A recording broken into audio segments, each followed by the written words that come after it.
bienvenidos a Piezas, un programa más, un nuevo invitado. Tenemos muchas preguntas hoy en día.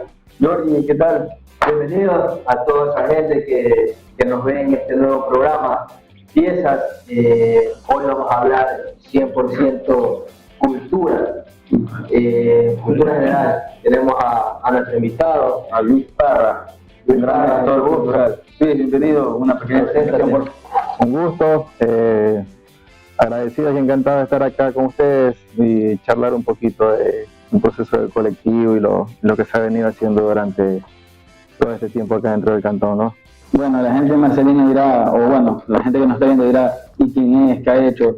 Un gestor cultural con grandes movimientos de música, pintura, arte. Cuéntanos un poco de ese gran mundo que has vivido.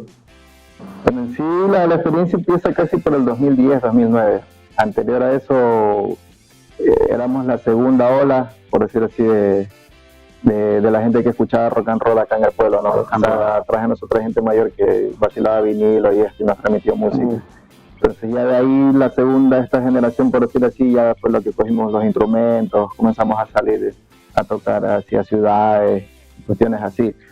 Y dentro de ese ámbito de andar como músicos, en tarima, al menos desde mi parte y con los otros compañeros que hacemos lo que es el colectivo RAN en sí la base, nos llamó, más allá de ser músicos, nos llamó más la atención el poder de convocatoria, la gestión. O sea, el cómo armar las fiestitas, se decían acá. O sea, ¿y en qué año más o menos tú comenzaste a salir con tu grupo? Se puede ser a la joda, a la vivencia. Porque antes era, yo me acuerdo la locura del rock, la locura de los grupos, era movimientos y movimientos que habían. En sí, la primera oleada así de gente de rock and roll de aquí afuera era más guaracho, le gustaba la música y la bebidota, ¿no? Andar de negros y que se quedaban dormidos fuera de las iglesias y eso. La clásica, pues esta es la imagen de historia que tenía, pero ya la segunda parte ya fue más como que un poco más investigativa, ¿no? Ya había este proceso de que la gente antigua nos pasaba música y nosotros como que nos enganchábamos y caíamos ya en la investigación. La banda, los músicos, con quienes tocaban y todo este proceso de producción musical y estas vainas. Entonces nos picó la mano. Lamentablemente no estábamos rodeados ni en el tiempo adecuado con la tecnología que hoy se cuenta. En aquel entonces sí era bien difícil, pues hacer. Estamos hablando de los años. A ver, empezamos a hacer bulla así que en el 2000, te diré. Ya radicados así. Claro, pero el cassette con pluma. Claro, sí. Pero sí, empezamos a hacer música, pero ya así, ¿qué te diré? Ya comenzar a salir, a haber sido 2002, y no empezamos ni a salir, por decirlo así. Fue específicamente el debut de la agrupación fue para la despedida de Dean La Banda, un compañero que ahora vive en Canadá. Se iban todos y ellos también tocaban guitarras con nosotros, pero eran también, como quien dicen, nuestros mayores musicalmente. Y entre que ya se iban de viaje, ya se iban del pueblo, entonces se hizo esta pequeña tocada así de despedida contra ellos. Tenemos como unos 8 o 10 temas, empezamos aquí en un club de papelera, ahí fue la despedida de la música. Fue como quien dice nuestra primera presentación así, pero aquí ¿se llamaban RAN o teníamos? No, ahí teníamos un nombre en el grupo, se llamaba Jugar en aquel entonces. Claro. Historia. Ya de ahí fue que con Amigos de Milagro fue que ya nos comenzaron a sacar Milagro, Troncal, Cuenca, tocamos en el Prohibido Cultural de Cuenca, hay fotos ahí. Y si tienes fotos nos las pasas para poderlas poner en el... Pepe tiene todo eso, te cuento. Ya. Para poder ponerlas aquí en edición y que la gente también conozca, pues un poco. A veces dicen, no, sí lo he visto en un carro, pero no saben la magnitud de gestión que has comenzado a hacer desde mucho antes atrás. Ya desde lo musical es que, como te digo, ¿no? Ya entraríamos ver cómo se armaba esta cuestión de la convocatoria de gente, las bandas. Nos entró el bicho ya en sí de gestionar, ¿no? Entonces, más que todos los compañeros míos, los que conforman el colectivo, ya tenían como que una base, un proceso ya de armar el colectivo para intentar traer rock and roll acá al pueblo. Era una cosa que no se veía mucho y si se veía era bien como que tapiñado, por decirlo así, porque a la gente mayor le gustaba la música full extrema. Nosotros ya fuimos un poco más abiertos en lo musical, punk, rock, heavy, dark, entonces ya era una presentación del rock and roll más amplio, ya no era el black metal puro, en aquel entonces hablábamos de Encarnatus, Abismo Eterno, Malacatus, y hasta los nombres mismos ya... Son nombres bien pesados. Claro, sí. Entonces toda la gente negra, entonces la gente como que uno ya se dio cuenta que como que en el pueblo la gente no captaba igual la idea y como que se asombraba y se asustaba de ver totalmente un producto nuevo, pues, y violento, porque la gente, ya te digo, era de negro y claro, entonces, alto mañongo. Claro, entonces con el colectivo se trató como que cambiar un poco esa imagen, entonces ya para el 2009 empezamos a gestionar, así a andar con las bandas amigas, grupos que ya nos conocíamos en ciudades cuando íbamos a tocar, había este intercambio de música. ¿Cuánto tiempo duró la banda ahí tocando? Unos 10 años, 11. Ya comenzamos a salir que de Machala, ya bordeamos Perú y ya la gente se asustó porque ya estaba saliendo. Claro, la cometa se estaba elevando. Cuando salieron ustedes, ¿habían otras bandas aquí? No. ¿Cómo fue el movimiento? No, o sea, bandas musicales pero chicheras, pues, o sea, Black and White para atrás, todo, ese rey, claro, o sea, los Punch, los Carlos, todo, o sea, sí, pero en cuanto a rock and roll, no. Nosotros básicamente fuimos la primera banda y tocábamos heavy, tampoco es que hacíamos música tan extrema. ¿Cómo se llamaba el grupo? Jubal. ¿El nombre se debe a nombres unidos? No, un nombre sacado de la Biblia específicamente. Alguien me lo contó. Sí, por la cuestión, porque supuestamente era el profesor de la música. Entonces, cuando andábamos embalados en la música, se fue. Entonces, hacíamos más heavy. ¿Y el instrumento que tocabas? Yo hacía guitarra. ¿La primera guitarra o segunda guitarra? La primera. ¿Y teclado también? Sí, complicado. El persona que tocaba los teclados con nosotros fue alumno mío también aquel entonces. ¿Y cuáles conformaban la banda? ¿Gente de aquí en Marcelino mismo? Sí, 3 de Marcelino y uno de Milagro, que más vivía acá que en Milagro, ¿no? El tecladista que era René Cogilán, la otra guitarra era Clever Vallas y en la batería estaba Mario Vera.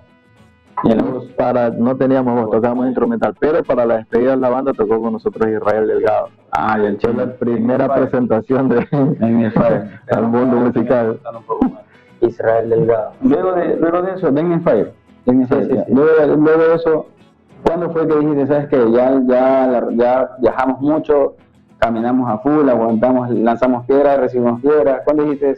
Perdón, para esto que ustedes salían, no solo tocaban aquí, ¿tuvieron algún apoyo económico para viáticos, comida, hospedaje? De parte de la organización, sí, pero los eventos que nos jalaban, sí, pero básicamente eso era lo que hacíamos con la mayoría de los eventos. Movilización, alimentación, hospedaje. Y al ser un grupo marcelinense, ¿algún apoyo de aquí del cantón? No, nunca hubo. El rock and roll siempre fue mal visto acá en el pueblo.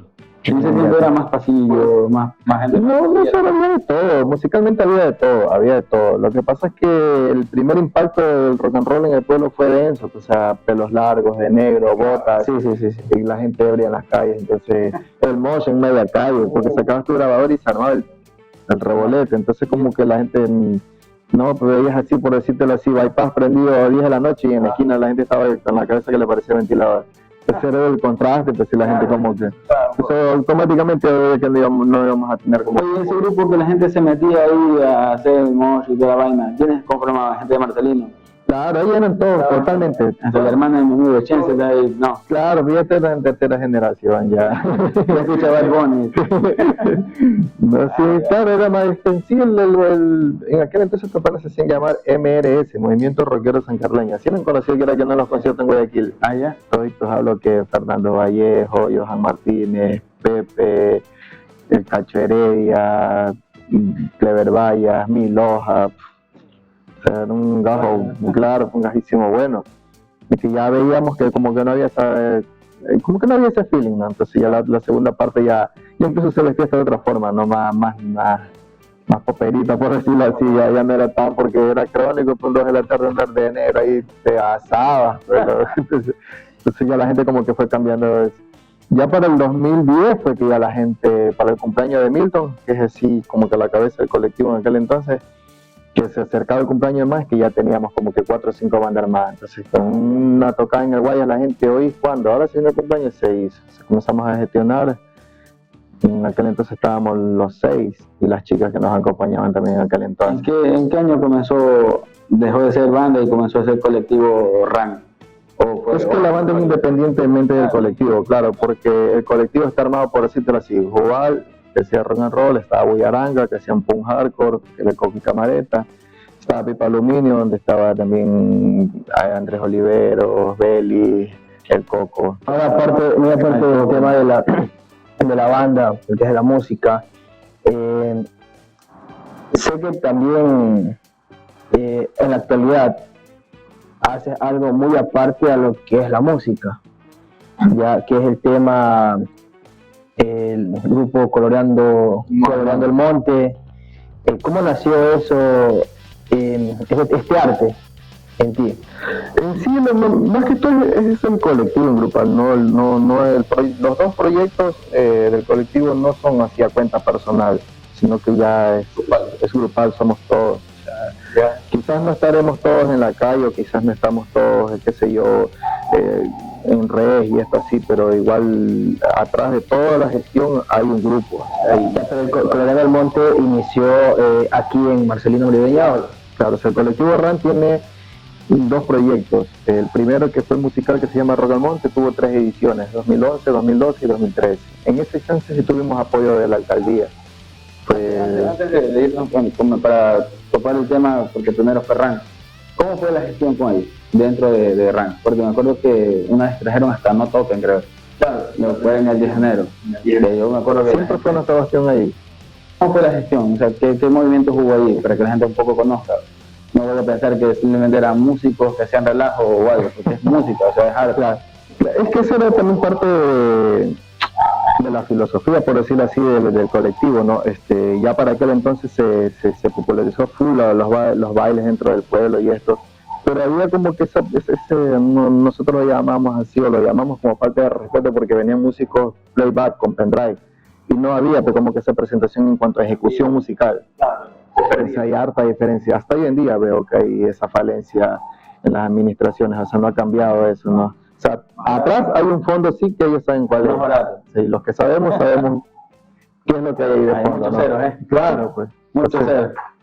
Parte del colectivo era eso, ¿no? Traer músicos con ejecución en vivo, o sea, que la comunidad en general vea que el rock and roll no era solo matagatos o hacer bulla como lo pintaban, sino que eran gente preparados, quiera que no, en sus instrumentos. Pero... ¿Cómo nace la primera edición? La primera edición fue, se acercaba el cumpleaños de Milton. Ah, esa fue la primera edición. RAN. Claro, pues ya estábamos así como que colectivos RAN. Básicamente mi fuerte era el sonido y hacer un rastreo de bandas, así.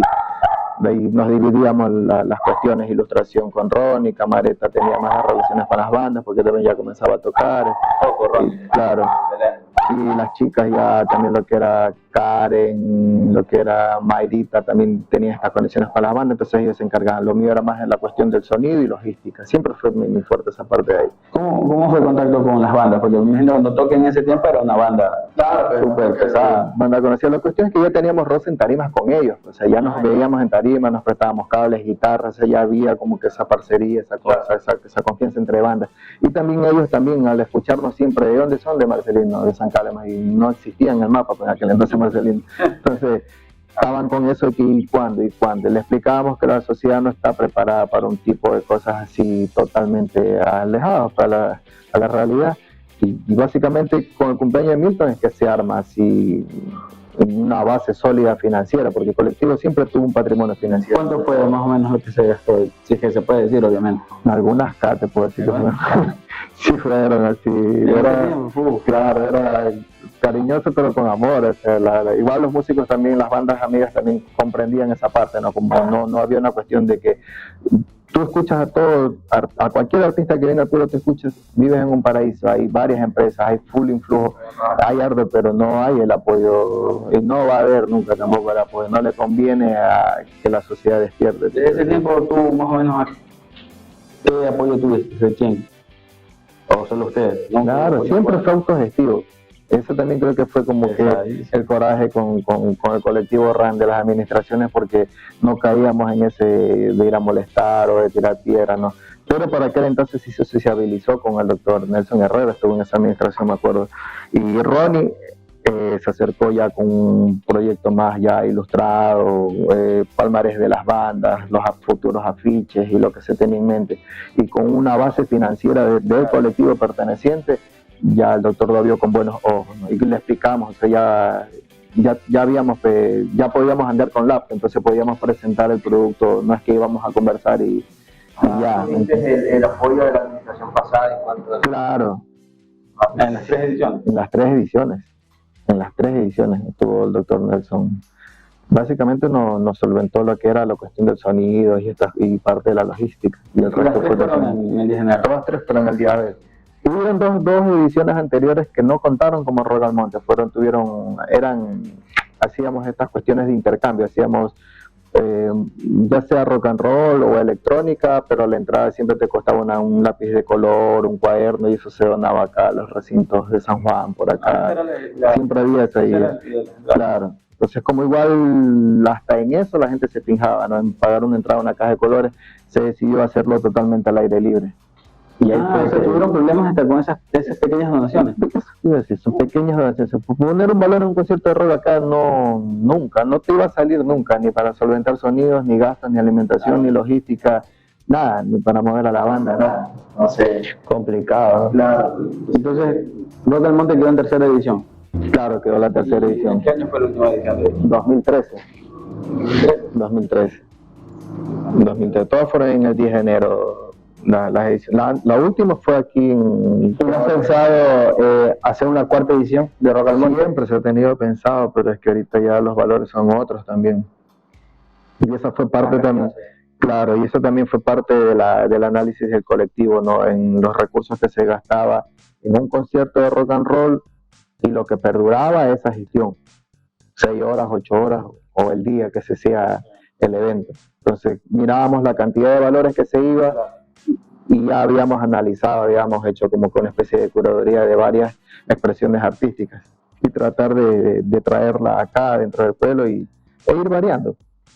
Y nos comenzamos ya a encontrar con la plástica, con el arte urbano, con las ilustraciones. Uno de nuestros compañeros era el ilustrador, entonces como que ya había ese roce artístico, por decirlo ahí, con la ilustración. Sí, ya fuimos viendo más ilustradores más pro, ya más artísticos, ya nos desencadenamos totalmente lo que era las cuestiones plásticas.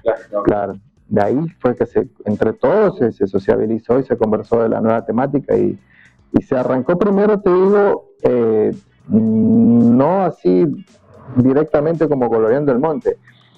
En sí queríamos hacer una obra con un mensaje social, ¿no? La cuestión de las redes, el telefonía, el desapego ya de... ¿En qué año comenzó? Porque bueno, termina RAN con la 3ª edición y unas ediciones más tenían en 2003. ¿Cómo fue el inicio de Coloreando el Monte? ¿Cómo fue el movimiento o sea, ya me comentas que el cambio, claro, pero, o sea, siempre hay un lapso de tiempo. Claro, un lapso de tiempo en transformar todo eso. Claro, en 2013 fue la última presentación de Rock al Monte, así, al aire libre. De ahí tuvimos 2 en los hoteles de Guajar, que hacíamos, como te digo, electrónica o una banda acústica.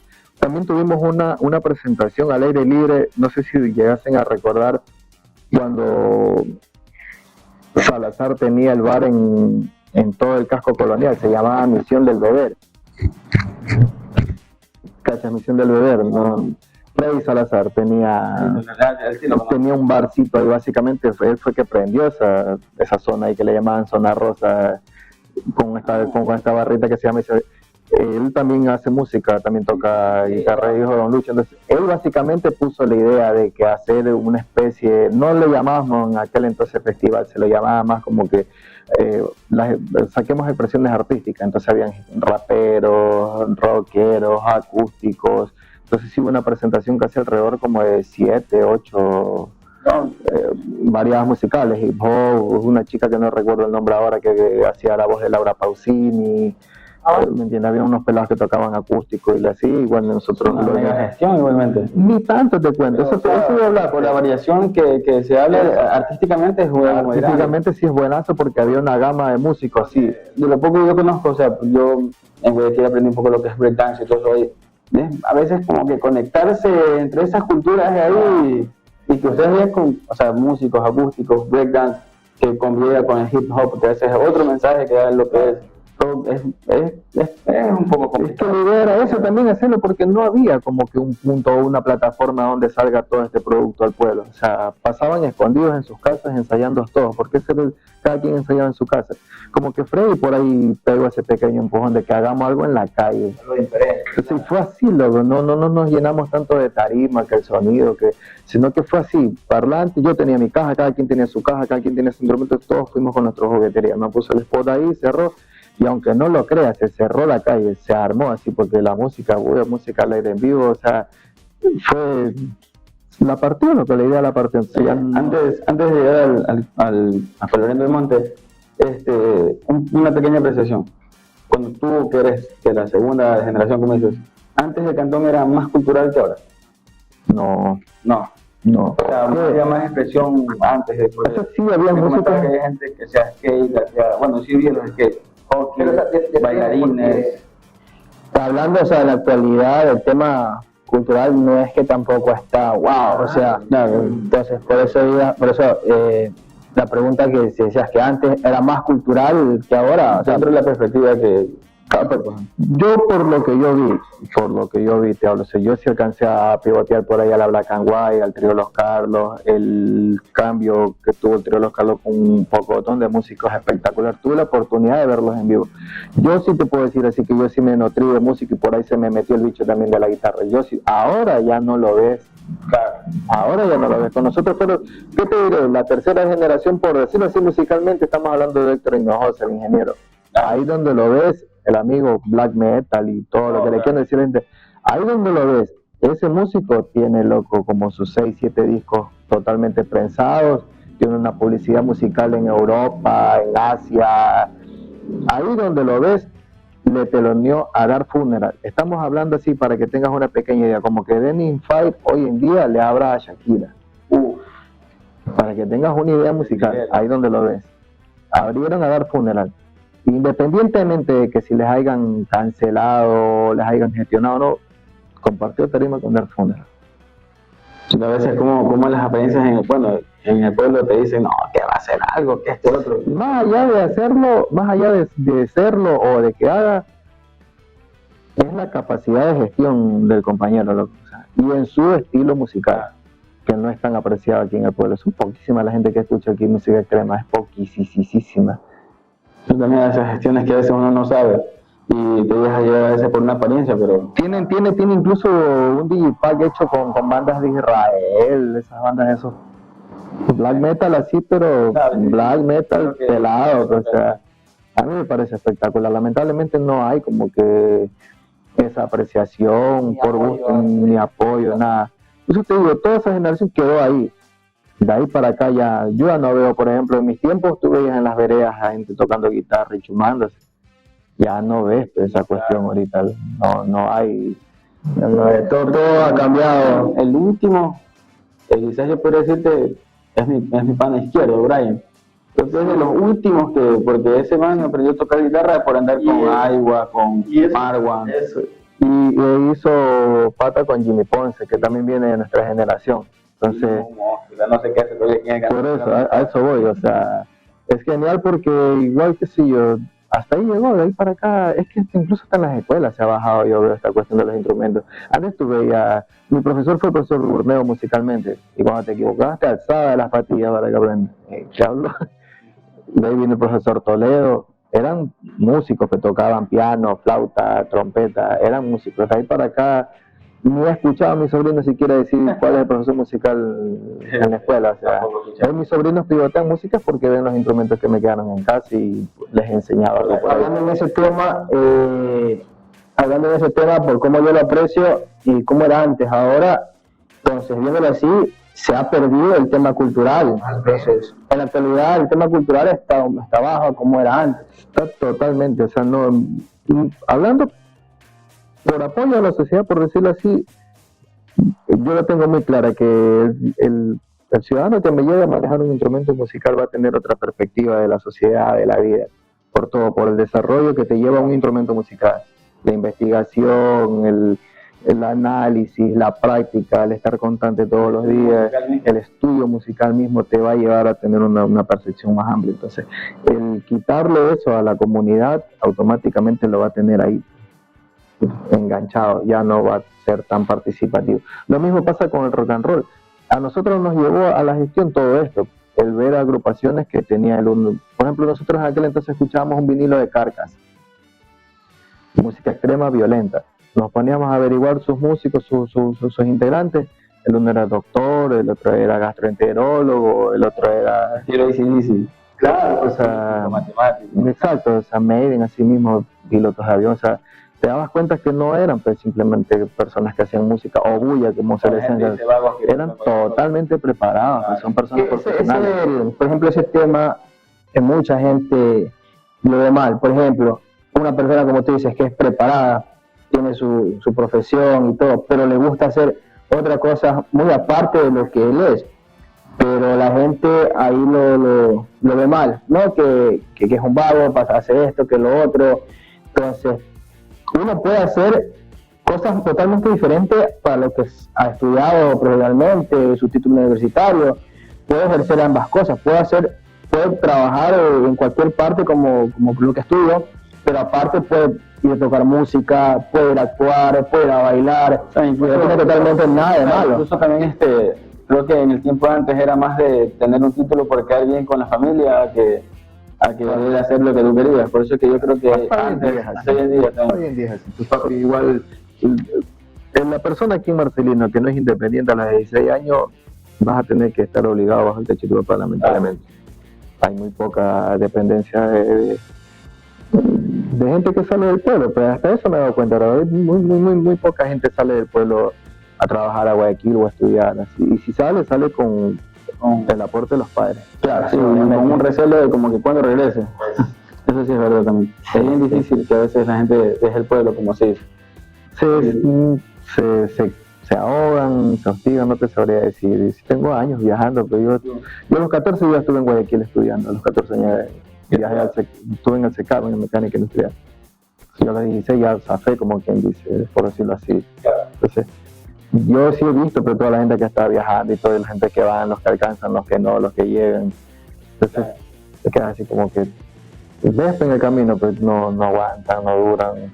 Y otro, no sé, yo también le he hecho como que la cuestión vial, el solo haber una línea dentro del pueblo como que agota también, creo. La gente prefiere alquilar en Guayaquil que viajar. ¿Cómo lo ves ahora en la actualidad? Hablando de los 3 últimos años, el tema del avance, el tema cultural aquí en el cantón. ¿Cómo tú lo ves bajo tu opinión? Creo que hay un análisis erróneo en cuanto a la cuestión cultural del pueblo. Se confunde mucho la fiesta de pueblo con cultura en sí. No hay como que un estudio definido o detallado en cuanto a proceso cultural dentro del cantón. O sea, son buenas todas las acciones, sean gubernamentales o independientes, son buenas para la comunidad.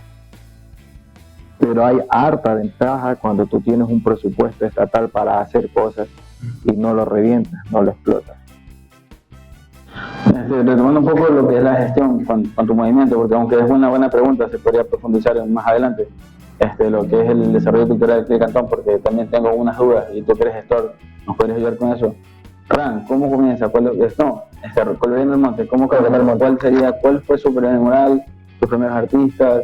¿Cómo fue la gestión? ¿Cómo fue esa locura de pintura, brocha? 2018 empieza casi por decir el segundo proyecto del colectivo Arranque Coloreando el Monte. Como te digo, no empezamos con la idea de hacer así una base de muralismo aquí dentro del cantón, sino más bien era hacer una obra con un mensaje social. Para ese mismo día que salimos nosotros un fin de semana, salió Héctor, que trajo unos artistas de Guayaquil. Él en sí, como quien dice, trajo el muralismo acá al pueblo. No fuimos nosotros. Nosotros tenemos un artista amigo aquí de Naranjito, Javier, pero era una obra con mensaje social. No era tan pictórico o una obra detallada, sino que más en sí era la obra por decir así. Todos los murales que están aquí en Marcelino fueron pintados por ustedes.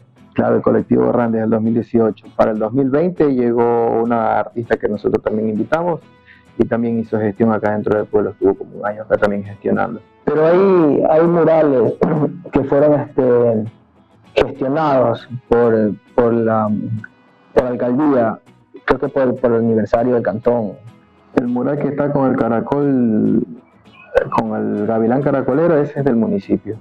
Y el que están los rostros de las señoras Y los señores, ese es trabajo de nosotros.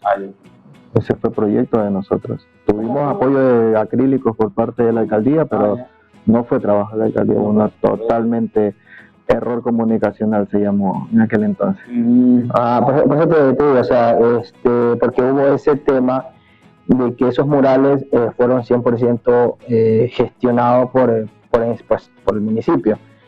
Entonces, si fue obra de ustedes, vale que lo recalquen, porque hay que realzar el talento que ustedes están haciendo, la gestión que ustedes mismos lo están haciendo. Exactamente, dentro del pueblo hay 78 murales, solo 2 son del municipio.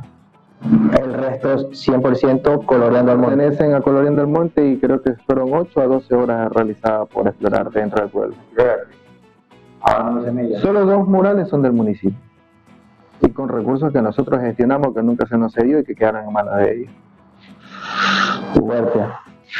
Eso, por eso digo, o sea, vale que tenemos fotos, videos, mail, chat, todo archivado para cualquier rato que tengan algún inconveniente. Vale recalcar que ese proyecto es de ustedes, porque sí, es un poco incómodo que uno hace el trabajo y otros pues, ¿me entienden? Entonces lo llamaron error comunicacional, cosa que no lo veo como error comunicacional porque fueron varias impresiones de periódico, televisión, invitaron a los personajes que nosotros hicimos el proceso de curaduría para el artista. No es que nosotros elegimos a las personas por pintar, no. El artista quiso personas que sean relevantes dentro de la comunidad y sobre todo que le hayan aportado a la comunidad. Y ese proceso de investigación y curaduría fue realizado por el colectivo RAN, por el proyecto Coloreando el Monte.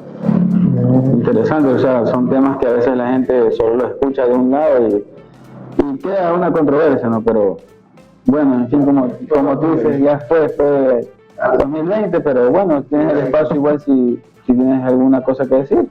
Y más o menos, ¿cómo fue? Dices que hay 78 murales, 60 son de ustedes. ¿Cómo fue la gestión de esos 70? ¿Cómo fue la gestión de los primeros 5 o los primeros 10? En 2018 cuando empezamos, como te digo, Héctor, el día que salimos sí trajo 3 agrupaciones y al artista Chris Harold y Belén Andrade, otra muralista. Esa vez hubo una mala experiencia porque un amigo de Naranjito Craxi, que es tatuador, llegó también a aportar y como nos faltó, o sea, no comprendíamos bien la cosa. Yo ya estaba con los demás muchachos, ya habíamos asistido alrededor de unos 12 festivales, o sea, ya habíamos tenido experiencia en cuanto a muralismo afuera, viendo, aprendiendo. Y básicamente lo que nos detonó fue para el terremoto, 2016 fue el terremoto, Manabí. Yo viajé a Manabí y allá me encontré con un proyecto que se llamaba Arte sobre Escombros, así textual el nombre. Y fue impactante desde mi punto de vista porque yo llegué a Manabí y veía las casas desbaratadas, caídas, y sobre esos cementos destruidos estaban hechas obras artísticas. Y en uno de esos viajes los encontré pintando y les pregunté, o sea, mi incógnita, que por qué no usar una pared de una casa y pintar. Entonces, la explicación del colectivo Arte sobre Cómo fue espectacular porque decía que en el momento que ese muro desaparezca quiere decir que una casa se volvió a levantar en Manabí. Una nota. A mí en lo personal sí no me la esperé, eso me choqueó y de ahí para allá me recorrí la mayoría. Arte sobre escombros, fiesta de colores, infinidad de festivales, pero no comprendíamos bien en la cuestión de materiales porque todavía no visualizábamos la parte de artistas aerosoles, artistas con acrílicos, artistas que son otro tipo de material, entonces no. Pues ellos se fueron sumando. Claro, para el 2018 que salimos, es que te digo que hubo esta mala experiencia con Craxi porque comenzó a pintar en grises. Y el dueño de la casa era cristiano, es cristiano. Y se maltripió, por decirlo así, porque la mayoría de las obras estaban con colores y solo la de él estaba oscura. Y como era una máquina, era un ser humano con una mascarilla de protección conectada con manguera a unos árboles que se estaban quemando al fondo. No, esta era aquí en la principal, era mediana. Sí era llamativo, pero era en gris. Entonces ya el señor dijo que no quería y lo bajó aquí al mediodía, que ya no se pinte, y se quedó ahí. Y del otro lado estaba otra amiga que estaba empezando a dibujar y trabajaba de oscuro a claros, lo que se llama hoy en día. Entonces empezó a pintar con negro para ir difuminando a claros, dándole colores. Y también el vecino se maltripió y se paró la muñeca. Se quedó ahí. ¿Cómo hacen el contacto con las personas para los murales? ¿Les escriben, van a hablar? Ahí fue la cuestión ya. Cuando quedó esta mala experiencia, Harold era el que pintaba un poco más colorido, flores y esta cuestión. Entonces, él tiene el sello de las abejitas, creo. Sí. Entonces el pana decía que lo tome suave, que es normal, que la mayoría de las comunidades se asustan cuando ven este tipo de cosas. Pero para nosotros como que no comprendíamos eso porque queríamos hacer era otra nuestra perspectiva ya. Entonces se quedó para aquel entonces volver a hacer una nueva intervención. Entonces fijamos fecha, dentro de un mes, eso fue el 24 de junio, para el 18 de julio fue que empezamos básicamente ahora sí como Coloreando el Monte. Ahí vino Chris Harold, con él nos ayudó a gestionar a la artista Amber Arias y la artista Marinelli Medusa, hacia la doctora. Esa fue nuestra, como quien dice, ya la primera obra que todavía perdura al lado de la Casa de la Zamba. Ese fue el primer mural que hicimos en el 2018. Ese fue el primer mural que hicimos.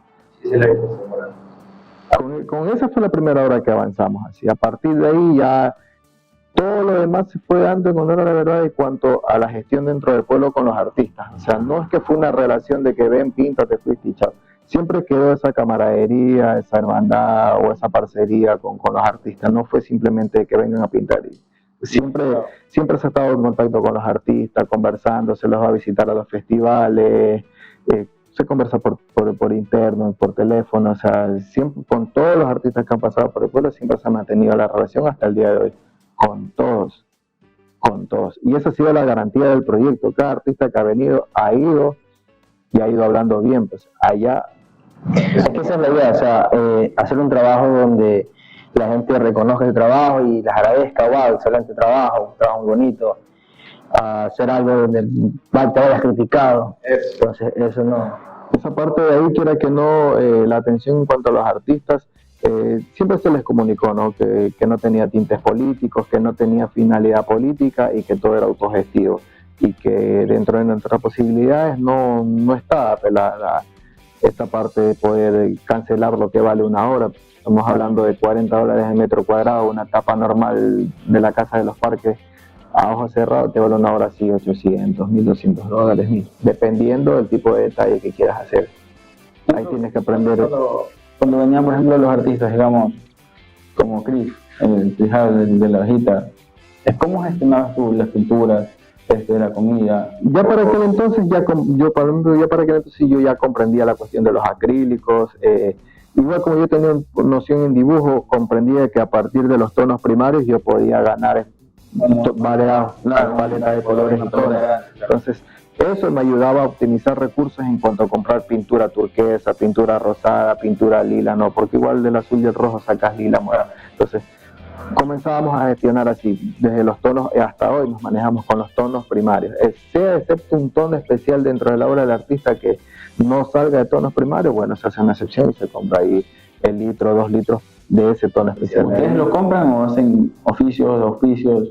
Los primeros años sí fueron auspicios, e igual como te digo, el colectivo siempre ha tenido un patrimonio financiero con el que se ha movido.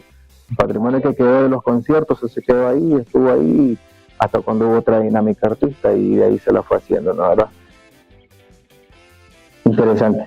Dentro de lo que se trabaja como Coloreando el Monte, he visto murales pequeños, se podría decir a la visión de uno, pero también vi el que yo le puse el Gran Ermitaño, que fue una gestión increíble, que inclusive vino un baterista de los...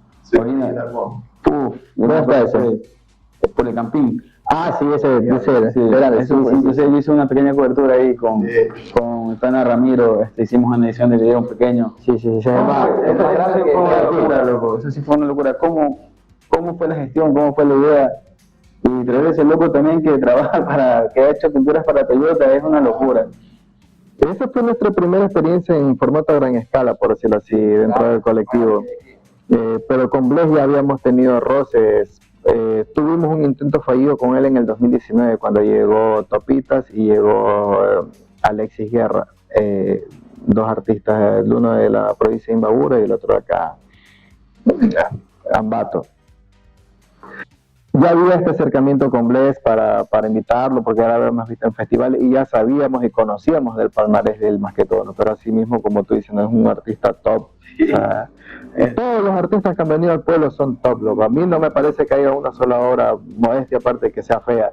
Todas las obras que tienen un concepto, tienen atrás un trasfondo, o sea, no son algo simple, pictórico o bonito, agradable a la vista. Toda obra, si te detienes y a verla o analizarla, vas a encontrar un concepto ahí. Toda obra de todo artista. No ha venido unas, incluso hasta la de Clímax, cuando hizo el retrato de Don Lucho y hizo su tag al lado, tiene un trasfondo también atrás, no es un simple tag. Para la gestión de Bless, así mismo ya estábamos con esto, pero fue fallido y no se pudo dar, más allá de que igual es un artista apetecido dentro a nivel nacional. Hoy en día hace esculturas, ha dejado la pintura y está haciendo esculturas. Jaguar llegó la última vez. Está en otro nivel. Bless siempre ha sido otro nivel. O sea, artistas de exportación también ha rodado Europa, América, o sea, no es cualquier artista por ahí. Pues. Y estuvo aquí en Marcelino. Sin querer para esto, con Bless coincidimos en el festival Color Cucaña en Puerto Viejo, Manabí.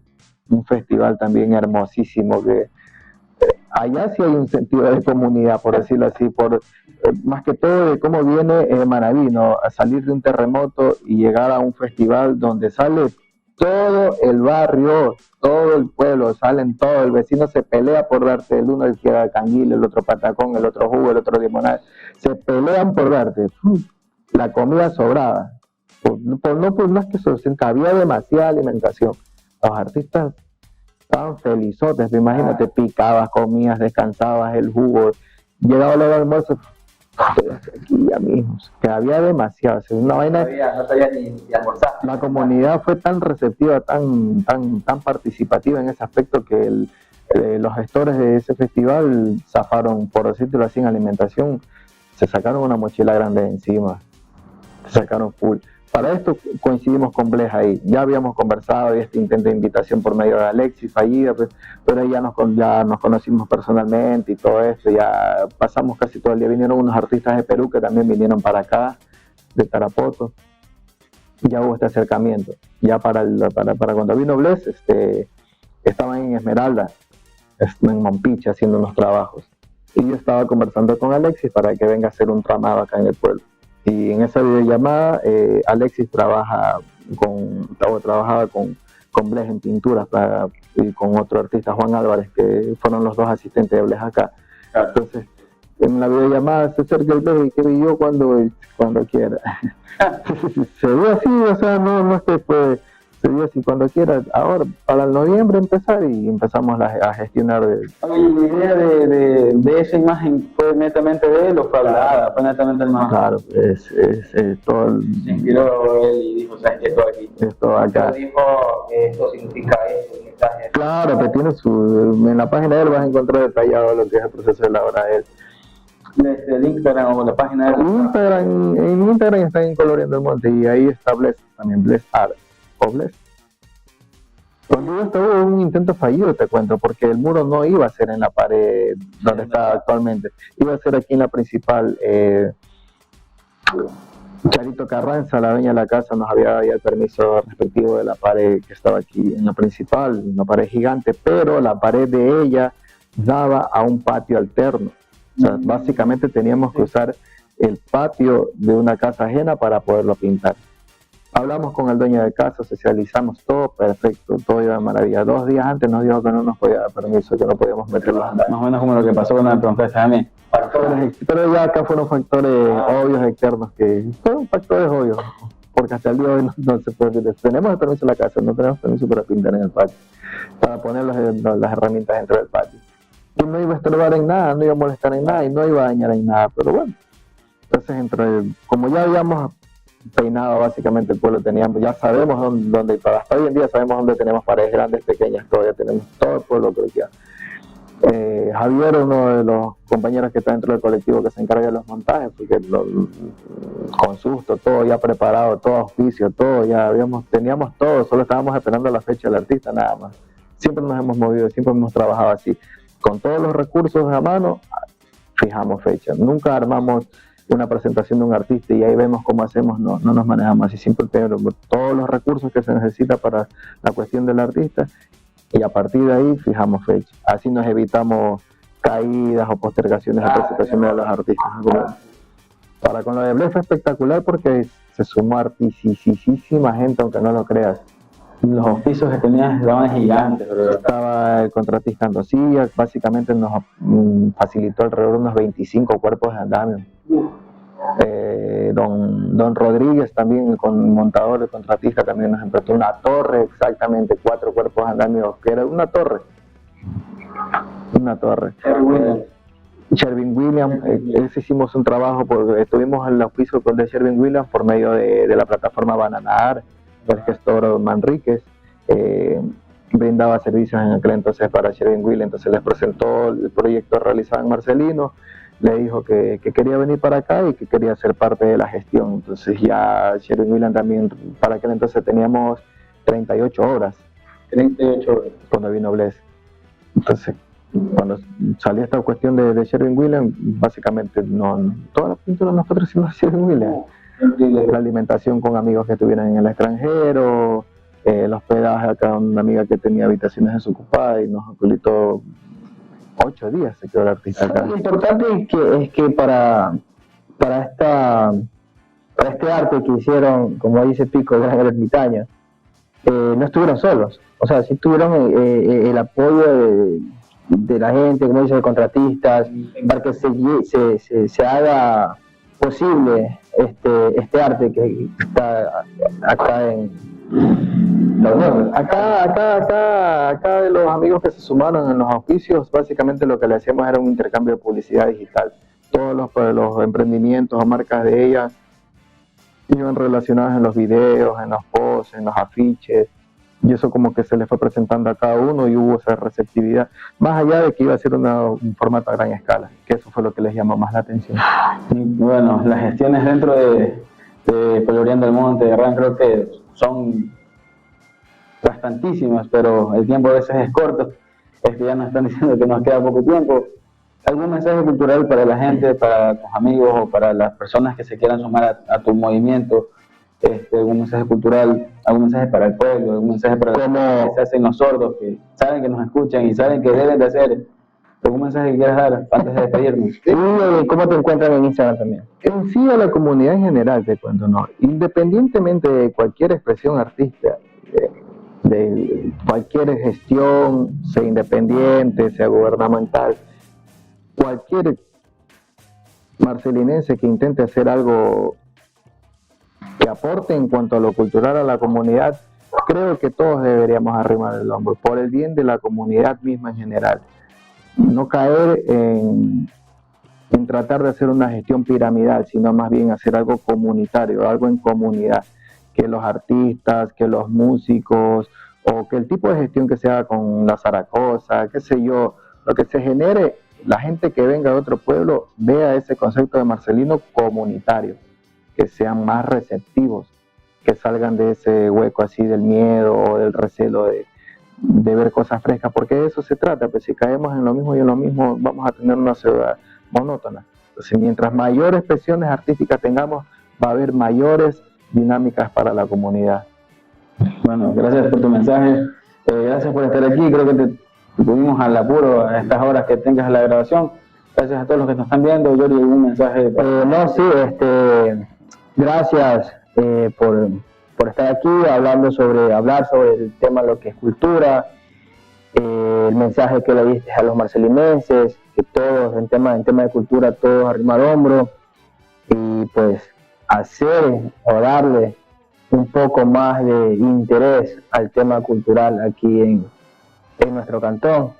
Gran movimiento que tienen ustedes, cómo están en Instagram para que vean el arte, el trabajo que ustedes hacen, colectivo RAN o la página directa Coloriendo el Monte, automáticamente te arroja. Igual va a estar acá abajo los contactos, si el número de contacto que tienes por ahí. Sí, 099 30 50 61 para cualquier tipo de gestión, contrato.